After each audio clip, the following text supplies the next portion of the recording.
Hi guys, today we're going to take a look at the next installment of my Mage guides for Sorcerers and Druids. This time we're going to look at the level 50 to level 80 range. So first, some assumptions, prerequisites. Those are pretty standard, everything that I always mention at the start of my guides. You need a premium account, some knowledge and experience with the game. Alternatively, you need to be able to research by yourself. The average magic level expected for this level range is around 55.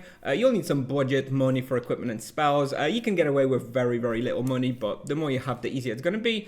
You need to have seen or understand the content from the previous guide. I've already made the level 8 to 50, so I'm kind of assuming that you saw that one.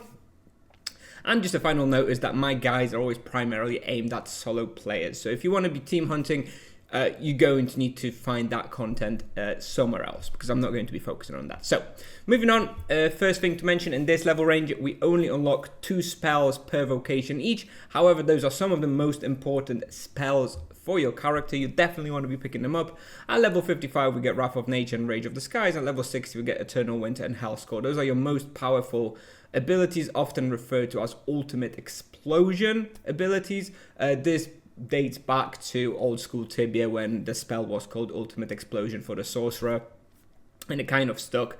Basically, this is what people mean when they mean Ultimate Explosion. They mean one of these 4 spells. Very, very strong. You want to be using those when hunting, not necessarily off cooldown. Usually you might want to open up the box or finish off the box with one of these. Play around with them. Very, very, very good. Playstyle for this level range is the same as in the previous video I mentioned. I won't be mentioning this again, but just in case you're only tuning in for this one, you want to be using your selecting your enemy and attacking them with like Wand or Rod, plus alternating between like runes, waves, and this now unlocked Ultimate Explosion from level 55. And this is basically the whole playstyle for mages. You want to be kiting, using your runes, waves where applicable if the monster's in the right position, and using the UE as well. You kind of need to figure out when to use what, but that's basically the playstyle for mages forever. Moving on, imbuements, still the same one as in the previous guide as well. I still recommend having at least 1 times powerful void or 2 times basic void, so I'm not going to go into that very much. If you don't know what imbuing is, definitely do read up about it. It's one of the most powerful mechanics in the game that you will definitely need to understand on every vocation, and the earlier you understand it and the earlier you invest in it, the earlier you're going to benefit from it. Moving on, we're going to take a look at the equipment, and not much has changed, but some things have changed. I've just highlighted them. First of all, the big change that I always make at level 50 is I switch to a werewolf amulet in the next slot. You can do that already from level 8. In my experience, like level 8 to level 50 is very, very easy. You're not really at much risk of dying, so I don't bother with the werewolf amulet. I do start wearing it from level 50 onwards because it's very, very powerful. And in this level range is where we start to hunt slightly more tricky spawns with much higher risk of death. So I definitely recommend werewolf amulet. You need to enchant it with what is it called, moonlight crystal, and then it works for an hour. Gives you 6% physical protection, very, very strong, very cheap as well, so definitely recommend picking that up. In the leg slot, I recommend getting dwarven legs. You can either purchase them off market, usually around 200 to 300k on most servers. Alternatively, you can do the quest in Yalahar. It's called Royal Rescue. It's part of the Hidden City of Beregar quest line. If you know what you're doing, it takes about 30 minutes. If it's your first time doing this quest, it'll probably take like an hour, maybe a little bit longer. Very, very good, very strong, give you 3% physical protection, also very, very important. Alternatively, we also unlock terror legs at this level range, which you can also consider using. They're going to be pretty damn strong in a lot of the popular hunting grounds for this level range as well. And the only other alternative in this rich setup, colored in green, I have dwarven armor with imbuements. So this is very expensive. A dwarven armor will usually set you back about 5 million gold, 5kk, give or take. And you will also, if you're going to get it, you also want to imbue it with 2 powerful imbuements. Most likely the earth protection one. This is, again, because you're hunting a lot of earth-based spawns in this level range, so it's best to imbue it with earth protection, and also with powerful vampirism to get life leech, which also will make it a lot easier in a lot of these spawns that you're hunting in this level range. Now this is expensive, so only if you can afford it, but it does make it very easy to hunt in this level range. Without the dwarven armor, for example, is a necessity for like one of these best hunting grounds in this level range, which I will talk about in a minute. And yeah, other than that, everything more or less stays the same. You've got the Mage hat or the Hat of the Mad, depending on your budget. You probably still want to have like a forged T1 sword. Yeah, focus cape, boots of haste. Maybe you can use terror boots as well, potentially, instead of boots of haste, if you prefer a little bit of more earth protection instead of the movement speed. But more or less, this is everything that really changes in this level range. At level 80, I think we're going to have a few more equipment changes, but we'll talk about that in the next guide. Moving on, recommended quests for this level range, continuing some killing in the name of quests.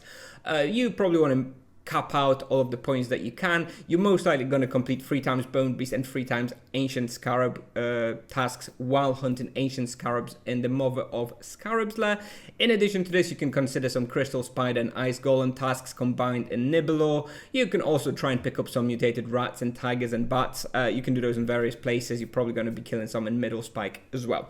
In addition to this, you probably want to do Barbarian Test plus start Ice Islands so that you get access to Nibelore. Nibelore has the Crystal Spider and Ice Golem spawn, which is pretty good for this level range. You'll probably want to do a few Yalahar missions to get the gate accesses so that you can move around Yalahar a bit easier. I recommend doing the access to Vengoth as well, which is the Blood Brothers quest line. This will allow you to access Vengoth and hunt Haunted Treelings, which is a pretty alright spot in this level range. Similarly, access to Lion's Rock, not a must, but also another alternative spot. Roaring Lions is pretty good, so you may consider doing that. You probably also want to consider starting the Traveling Trader quest, which is Rashad access. It takes like a week. This level range, you're kind of fast enough where you can consider start doing it so that you have it ready for when you need it. And finally, you may consider starting the Fairest quest, the Threatened Dreams quest. If you're quite experienced with the game, you can consider going hunting Fairest Surface as early as like level 50. In my recommendations, I will recommend that spot for level 80 plus because it's pretty hard. The monster there hurts a lot. However, just a comment here, if you're experienced, you want to PG a lot, you're feeling brave, you can also consider doing Threatened Dreams. I will definitely recommend it for level 80 plus though, but you can also consider it at level 50. Moving on, we're going to take a look at some of the best hunting grounds in this level range. If you want to do power gaming, here is a list of 4 best EXP focus spots. Generally speaking, you probably just want to go to Mother of Scarabs lair at level 50 and hunt there for a long time. You can literally just spend your level 50 to level 100 just hunting in Mother of Scarabs lair. Very, very good. Presuming that you want to pick up some other bestiaries, complete some tasks, you're going to want to go to some other places. We've got Peninsula Tomb, which is very good, 440k raw. This is, oh yeah, I should mention, I've cut this out. This is the experience, raw experience column, and this is the expected profit column. Lion's Rock, Lions, also pretty decent. But the best EXP spot in this level range is Middle Spike. You can get around 800k raw there, which is very, very fast. You just blow through the level range. However, as I mentioned, it's a tricky spot, very, very tricky spot. So I do recommend having that Dwarven armor with earth protection and vampirism powerful imbuements. And if you have those, it's actually not too bad. Without the Dwarven armor, with the imbuements, this place is very, very hard. One of the hardest spots in the game. Very, very hard, but extremely good experience. So I do recommend checking it out, especially if you can afford that Dwarven armor. Another little note that I have here is what about Savvy Sphinxes. It's a very popular low-level PG spot with sudden death runes.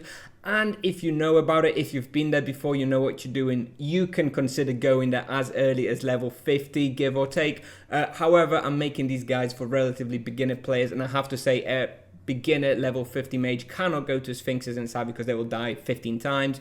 So I will be recommending Sphinxes is Savvy for level 80 plus in my next guide. However, if you know what the hell you're doing, Savvy Sphinxes is very good. It's comparable to like Middle Spike experience, somewhere around 700 to 800k raw. Much easier as well if you know what you're doing. So something to consider if you know what you're doing. Otherwise, you probably want to stay away. Moving on, some alternative spots that I have here for you. We have some Haunted Treelings in Vengoth. We have some Water Elementals in Port Hope. Nibelore Crystal Spiders, I already mentioned in the quest section. And another little cool place here is Krylos Ogre's Surface. I've actually been playing this one, testing this on quite a lot. It's actually decent. At the point when I publish this video, I won't yet have the video out for Krayless Ogres, but if you're coming back to this video in a month after publishing or so, this video should already be live. And this base is actually pretty good, and expected profit is also pretty good. This is both because you drop some broken shamanic staffs from the shamans, but also you have a chance to drop the very rare voodoo doll, which is worth like 1kk. So pretty good, not a very popular spot, something to consider. I think it's a very solid alternative spot. If I've already published the video, make sure to check it out, because the path, the route is pretty complicated to make sure to you get the most of it, but pretty solid spot. And with regards to profit spots in particular, I have 3 profit spots for you. We have Yalahar cults from level 50 plus, which you can get somewhere around 500k per hour. We've got mutated tigers in Yalahar, which I recommend from 70 plus, which you can get about 200k per hour, something like that. And on the previous slide, I mentioned the Krayless Ogres. You can probably get about 300k per hour on average there. Very, very good. In addition to this, if you've watched the previous video, you can also continue getting some profit in Laguna Islands Blood Crabs. That one is still very good at like 400-500k per hour. So you can also include that one. And as always, I've included a screenshot here. All of my hunting suggestions and more for every vocation, together with hyperlinked videos if I've made them, with listed by raw experience and level, you can find on tibiapal.com/hunting. I keep that site up to date for years, and I will keep it updated for years going forward. So you can always refer for the latest stuff by checking out Tibia Pal. Anyway, that's what I have for you today, guys. If you enjoyed the video, please make sure to like and subscribe. It helps out the channel a lot. And yeah, I'll continue publishing my Mage Guide videos, and I'll hopefully see you in the next one. So thanks for watching, and bye-bye.